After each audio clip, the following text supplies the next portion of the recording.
Hello, welcome Hello, good everyone. morning. Yeah, welcome everyone to our next episode of video interviews. Today we have here with us Andrea Cristancho. She's an entrepreneur, a yoga teacher, a business coach, and a wonderful mother. And she also writes, Thank you. she is a regular columnist at Vivamost. She writes about how to build up your business holistic way and the most sustainable way.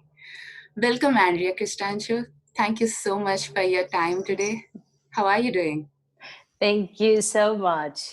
Very well, thank you. Thank you for your time and the invitation and for organizing all of this. Super happy to be here. No problem. Pleasure is all ours. So, your first venture is a healthy snack bar. And then Yes. from there, now you have an athleisure label of yourself, and then you have your own Hmm. business coaching experience. Looks like you have always been interested towards wellness space. So, how did it Yes. happen? Which exactly drive Yeah. you towards wellness space? Well, that's a very good question, I must say. And the reality is that it all started when I became a teenager and I started exploring what my interests were. And I am originally from Venezuela, half Colombian. So born in Venezuela, but my influx is 100% Latina. And I grew up in an environment where my parents were international visionaries, so my schooling was quite international. However, my upbringing was very traditional Latin rooted. So when I became a teenager, food, I started questioning, and at the age of 16 I became a vegetarian, and I was a vegetarian for 20 years straight Wow. nonstop. So basically, I believe that's why my first venture into business was in the healthy space, because that was whom I was for many years. And my, let's say, experiment with vegetarianism, okay, it's 20 years, it's a long story, right? But in the very beginning, from my family, no one knew what that was. I just, went on a year abroad and I came back saying, I'm a vegetarian, this is it. So my mom had to switch into, okay, what is this now? In order to be able to feed me. And, you know, the Latin culture, like the culinary culture, is very much meat oriented. So like meat and fruits, yes, certainly vegetables, but mainly meat. So that was kind of a shift. And when I decided to open the healthy snack bar, it was called Go Nuts back in Shanghai, China. It was all because back then China was not the China today. China evolves really rapid. But back then, this is 2008, the whole concept of a healthy lifestyle was just starting. And Mhm. I felt this was a good opportunity to introduce the snacks on the go. That's why it was called Go Nuts, because it was a mix of organic coffee from Colombia. You Wow. could rarely find a good cup of coffee in China back then. And then trail mixes, organic sorbet, fruit sorbet, organic made. And the container of the sorbet itself was the fruit shelf. Wow. So Amazing. it was a beautiful concept. And smoothies, salad, sandwiches, and it was all to go. To And go. it was located in the yes it was in the one of Shanghai's main financial districts. So it was a great adventure, I must say. So yeah, I would say that's how my healthy business orientation started. And yes, I've been a yogini for as long as I can recall. I would say Yeah. it goes in parallel with my vegetarianism. So yeah, it only made sense. It just grew on you, I guess. Yes. And today I am no longer a vegetarian. I am inclined much more on vegetables than anything else. But after becoming a health coach and understanding my body and my nutrition and what it's needed for me, I had to include animal protein as my Okay. healthiest way of living. Hmm. But yes, it's I enjoy food very much, aside from being a healthy advocate, I'm a foodist. So yeah. Your mother must be happy though. Well, I must say the whole family, they enjoy, sitting with me on the table, starting with my husband. When he met Great. me, he had to juggle that one, but now he's like, oh, we could enjoy. Also, my little daughter, she enjoys food as much as we do. So yeah. That's nice to know. So globally, the wellness industry is at 3.5 trillion euros, and Europe Hmm. ranks second. And of course, Yes. the demand as well is increasing relatively. But unlike the other industries where we have these industry leaders, wellness space is majorly made up of small businesses or small scale industries. So the competition is really huge. There Hmm. are front runners, but there are not necessarily industry leaders. So, what should one do to stand out in this huge, competitive yet rapidly growing business? Well, I would say it all starts with, as an entrepreneur, right? If you think of where you get started, you can absolutely start as, with your personal brand as a single voice expressing what you believe, a holistic, a healthy lifestyle can be.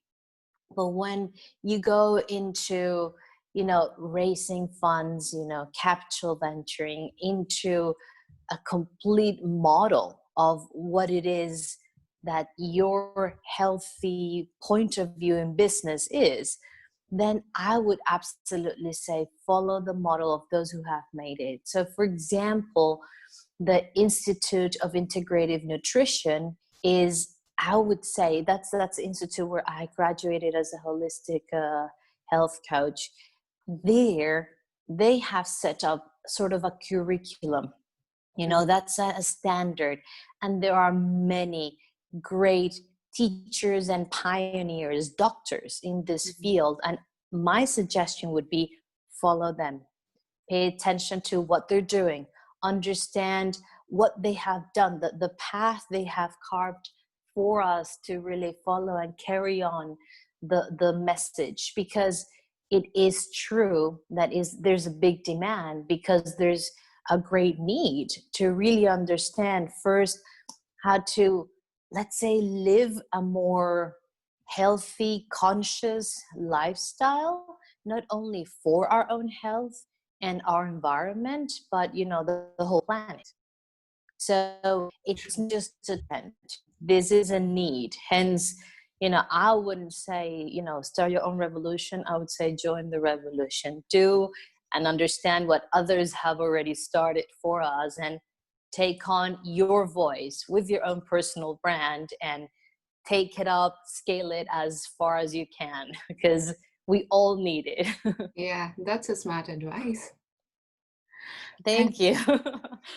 yeah, so from your experience of being a Uber network, what Mhm. advice would you give to the rookies to make the best out of networking events or within their network in general? Yeah, stay in touch. That is that's the advice. The experience of China was 10 years there. What really, when I say what do you get the most out of China, was to the joy of networking, the real brilliance of what it is to meet someone, build a Mm, relationship, build stuff together from a point of human to human connection.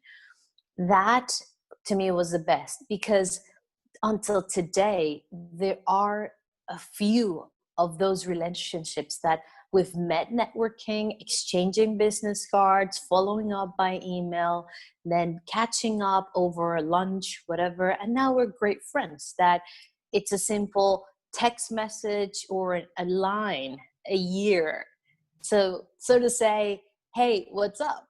Yeah. So staying in contact, keeping in touch, it doesn't matter if you have something, in particular. What matters is that that person wants to know about you. And if you are interested, genuinely interested in building relationships, rest assured the other side, the receiver, will be very happy to hear from you. So, for me, networking, it's like opening doors. Now, the key point is to keep those doors open. And it's not easy because at times we say, look, I've got no time, Yeah. or, oh, yeah, it's in my to-do list, but not in the priority. Priority. Yes. And if you find joy in understanding what's up in the other part of the world, or what happened to that one corporation you used to work with, or what happened to that one deal you were part of, a simple communication with anyone that was part of that surrounding when you were there will keep you posted. So you just need to make it easy for you and not put it in your to-do, but genuinely say, hey, I want to know about that person. These days, it takes 30 seconds to send a text message, right? It's that True. simple, right? True. So for example, when I speak about networking with China these days, as we use WhatsApp in this part of the world, in China, there's an app called WeChat, right? So Yeah. I have kept both applications, and I just simply text message, whether they're inside of China or outside of China, you just use that one application that works best. For example, in Dubai, I can text my friends through WhatsApp, but I cannot make phone calls. So there's another app I have to talk to them. So yeah, just make it easy for you. These days, technology is our ally. Make it easy, but make an effort to stay in connect. Yes. And it has to come from your heart. It has to, Mm. you really need to be authentic, because if you just simply throw a line with a question or an ask for Mm. someone, chances are they're busy and they're Yeah. going to say, oh, cool to know about you, but I have no time for you right now. And that's it. You're lost in that pile of emails, and that's the end of it. Because then you keep on thinking, oh, when was the last time we spoke? Yeah. Just, it's an authentic, how are you? Or, hey, what's with that one topic we spoke last? And yeah, and Mm. to me, there's joy. I find, great pleasure in staying in contact. So I can only recommend it. And it has been great for, you know, friendships and business and growth overall. Wonderful. So you built a successful business and you are in a position now to teach others or coach other budding entrepreneurs. But there Yes. is no denying in the fact that you did all this by being an expat. Yes. Many a times there are people who have brilliant ideas, but just because they are living an expat life, they just give up on their dreams. They Yes. lack the risk quotient, so to take the plunge. So how should Yes. they overcome this and fulfill their dreams or realize their dreams? That's, I would say, one of the best questions I've ever been asked, must say, because I have been an entrepreneur since, all these years, always as an expat. And I have already built and ran and closed and sold businesses in 3 different continents. And being an expat did not stop me, simply because wherever you are, all you need to understand is what are the rules and regulations. And once you study, and you do need to sit down and study, right? You make your research, but once you study the landscape, you then carve out your roadmap as what you want to achieve, utilizing what's available, Hmm. right? So, for example, a funny story could be that in South Africa, my visa as a spouse did not allow me to go for work, like Hmm. go find a job. not that I was interested in that, but that was the first prohibition. But then nowhere in fine print it said that I wasn't allowed to run my own business. But of course, that visa, that my number did not fit in the system for business owners in South Africa, because the system is made mainly for locals. Okay. However, there was no denial. It was just a loophole in the system. So I always found people that would understand and would be able to manipulate the system without, doing something illegal or getting in trouble. Just simply understanding, yes, I'm a holder of a passport, not a local ID, but I'm legally living here. I'm a resident, so let's make this happen. So the bank managed to help me out. All the institutions that set up companies and run your taxation and whatnot. So I found an accountant that was used to dealing with expats. So Oh, there's always a space for us. Everywhere you go, you are going to find an expat corner. And I see it as a privilege, because if you think about it, you know that you do have an advantage over those that have not seen what you have seen. hmm. So why don't you take that knowledge, that expertise, that unique opportunity you have had in life and bring it onto your local market, or expand it onto other expat communities around you, or take it global, because that is what you ultimately are, right? Someone that lives from here to there and farther over there. So That's to true. me, Yeah. that's always been an advantage. In China, for example, was the language. I had to, set up, run my business all in Mandarin. And yes, I had a team. I always had a local team helping me out. I did speak the language. I learned it, in the years. Yes. But of course, when you get a paperwork and someone tells you sign, and you're like, oh my God, like Hmm. I can understand 30% of what's written here. You do True. need to take a leap of faith and say, listen, let's make this happen. But then you're not going blindfolded. You go Yeah. and talk to the experts.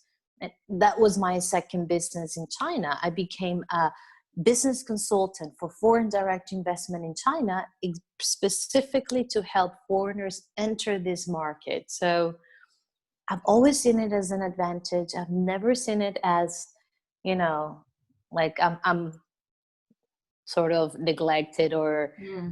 feel out of space. No, I guess my mindset has shifted for many years already. And I enjoy it. Yes. Fantastic. And yeah, you mentioned on your website that you owned a business, but Yes.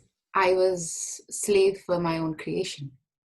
Yes. That actually resonates with so many small business owners and entrepreneurs, which Yes. usually spirals into depression or burnout.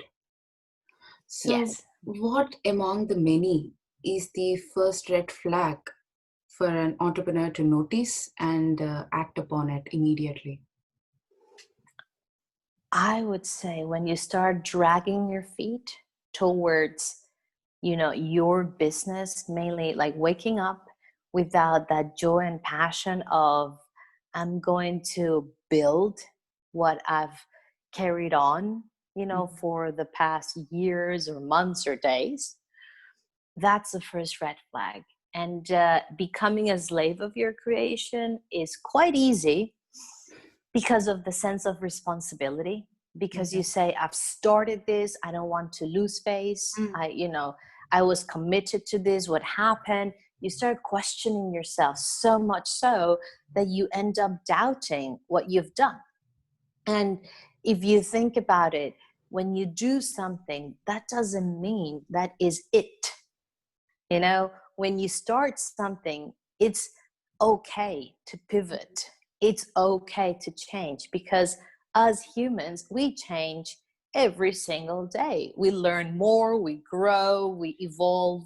So why not your business? Why not your idea of what you wanted to create. So my recommendation would be listen to what your body, what your mind is trying to tell you. If you're in front of your business, no matter if you're profitable or not, no matter if you are facing a crisis, because many are, sort of, we are all collectively facing a new normal, right? So when Yeah. you think, look, this, I'm feeling crisis, well, pay attention to your body. Where is it? What are you sensing on, is it I'm tired, or is it I'm exhausted, or is it I'm stressed out, or is it fear? When Mm. you're coming from a place of fear, I would say that's a time to take out piece of paper and a pen and start drafting. Where are you now? Where you want it to be?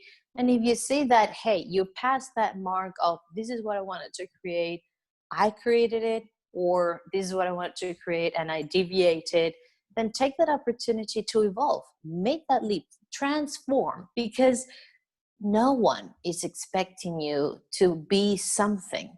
That's only you holding your standard. No one is expecting you to say, hey, I've built this and that's going to be it forever. No, it could be that this is your opportunity to sell, right? Yeah. Or it could be that this is your opportunity to bring on investors, or it could be this is the opportunity to close down and start all over again. Great. So, when did you actually realize that 20-hour work week is a magic? Well, that all started when I became a mother, because I was a career woman, Mm-hmm. and that drive of, constant going was my normal. That's all I knew. When you become a mom, your child, or at least mine, dictated my time. So it was sort of like starting a race and being stopped halfway, and starting again and being stopped again. And that started affecting my mood. And very soon I realized I'm not enjoying my business, nor having fun with my girl, nor life at all. And in that period, I was just transitioning to moving from South Africa to Switzerland. So that was my red flag of, don't land in burnout. There's no need. So I took time to really look into what was going on. And I understood that I needed to work smarter, not harder. And before, my mantra was go, go, go, go. That was my training. That was, my message. So I had to sort of rewire and simply tell myself, how many hours, honestly, do I get in a week? And Mm. it all matched up with the time I had for someone, to take care of my baby while I was focused, Mm. the time my husband could give me a hand, and the Mhm. time where my energy levels were at peak. Because then if you say, look, I've got time now and it's 10 p.m., forget about it. For me, that's time to rest, Yeah. unwind, like not create, right? So I started doing a simple math on when am I on peak energy times that I can absolutely have dedication because my loved ones are taken care of, and this is time for me. And it all narrowed down to it's 20 hours shifted in little pockets around the week. And I honor that so much, so that, that is my way, my rhythm. My business growth is based on the 20-hour work week, and I love it. Did do lots of research. I'm not the only one doing this. There are many, many, many, I would say, professionals that are independent in the way how they're building their communities Mhm. doing this, and they have been doing it for years. An example, is Tim Ferriss. He has the 4-hour work week, Mm. right? And a whole series of books around it. And you also have Kate Northrup. She really has a brilliant compound of information on how to run your business and your life following your energy. not specific to hours. Then you also have Kayleen. She runs on 3 days a week, you know, of your business. So they all sort of have found their way, and I found mine on 20 hours. Great. So, what is a moon flow? Yes. Well, this is basically following the moon to understand your energy, right? And for us women having a cycle, it's kind of an understanding of, yes, every month we go on a cycle, right? But if you look at the wider and bigger picture, every single human, and life on earth follows a 20-day cycle following the moon. So the moon has 4 phases. And if you sync your energy to each phase of the moon, and the phases last, 4 to 5 days, more or less, then you start understanding that that's why some weeks you're much more productive than others. There's some days that you say, I need rest, I need time off today. And there's some days that you say, look, I've done so much in 12 hours that I cannot believe it. So if you consciously follow the moon cycle and understand where would the moon take you, because that is the cycle where you're in at the moment, respecting as a woman your own cycling, if you're not pregnant or you're menopause, but even so. And if you're, pregnant, menopause, or you're men, you can still follow the cycle. But then if you understand your own natural cycles, and then you put into your schedule, when is the moon in what cycle? And you understand how can the moon enhance your energy and performance at that time, you will see great results. Because what happens is that the natural energy of earth, right, is enhancing or uplifting what you are doing in your to do, like what your tasks are. So at the end of the day, you will see that within every 28 days, it's you restart the cycle. Yeah. So it's a new beginning. And then every full moon or new moon, you've got peaks of performance or time to unwind. And when I mean performance, is creation, exposure.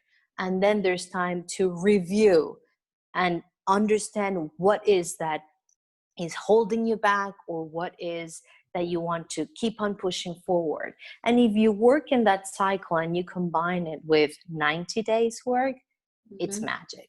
You really get into a super kind of, when you're in a roller coaster and the friction is pushing you upwards no matter what you do. That's how it feels. When you're consciously working with the cycle, then basically, oh my God, like I'm writing and it's flowing, right? Or I've got back-to-back clients and all the calls are going great. Or, leads are coming, contracts are coming. And there are days that you say, hey, everyone forgot about me. Because that's when you're on the unwind. Okay.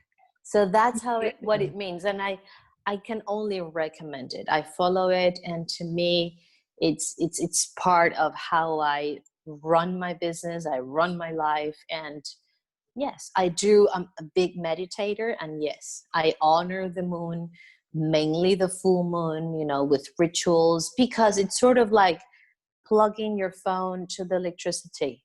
To me, meditating under a full moon, it's plugging myself. It's really a recharge. So Yeah. so for some people, it's a bit woo.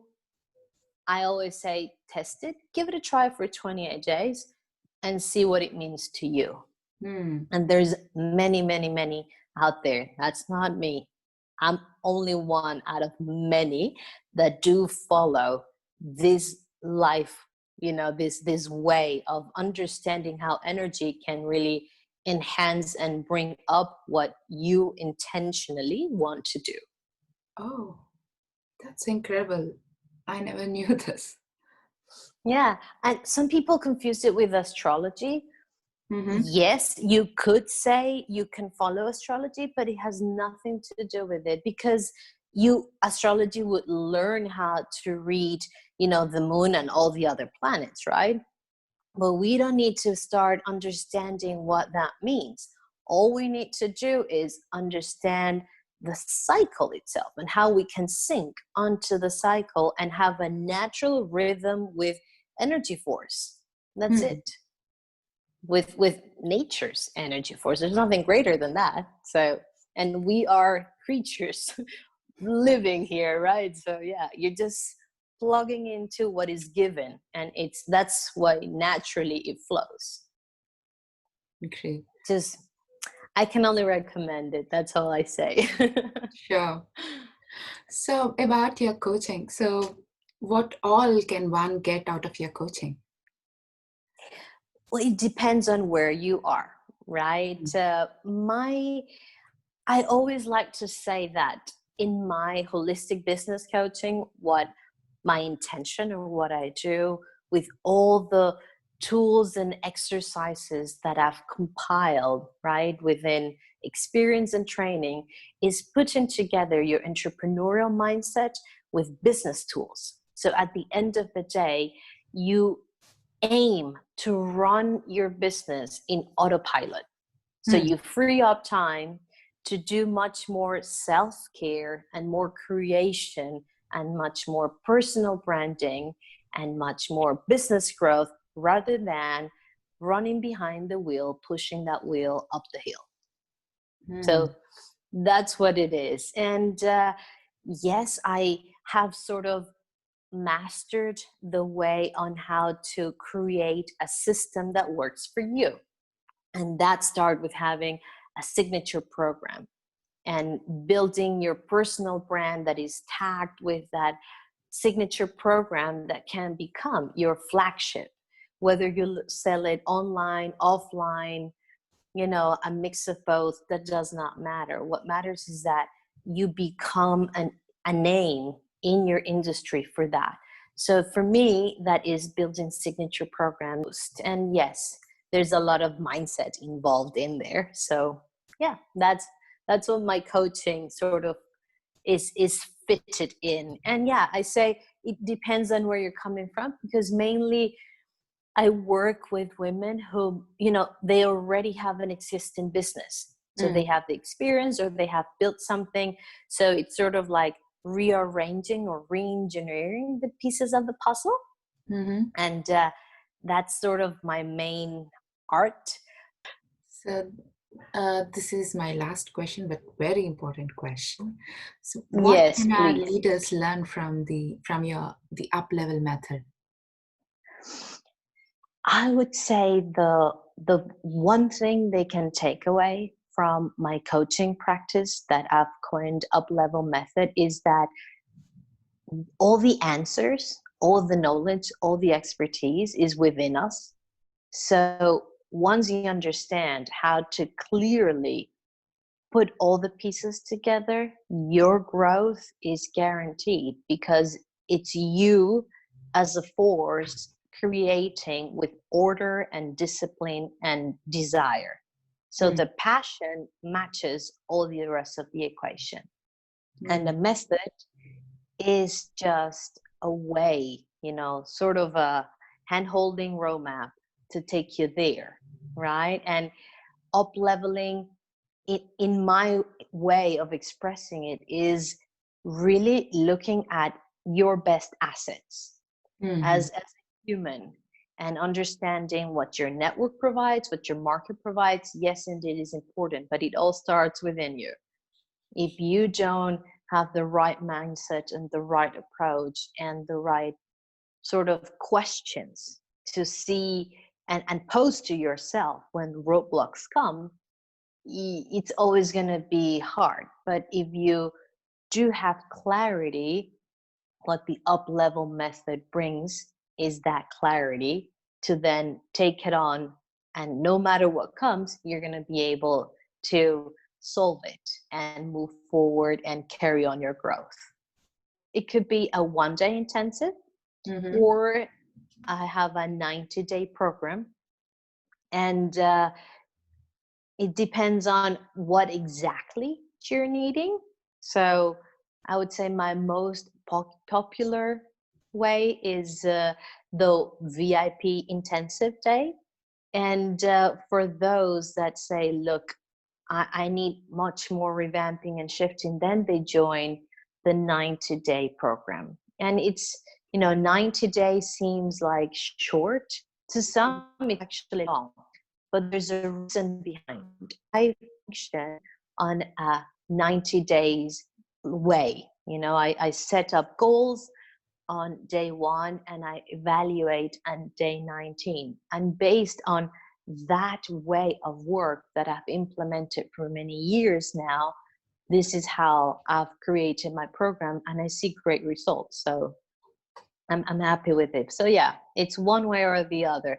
For now, I'm working on something else that will come, sort of in a few weeks' time.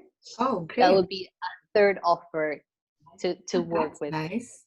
Thank you so much for your time, Andrea, for today. And My I pleasure. believe we have learned so much from you.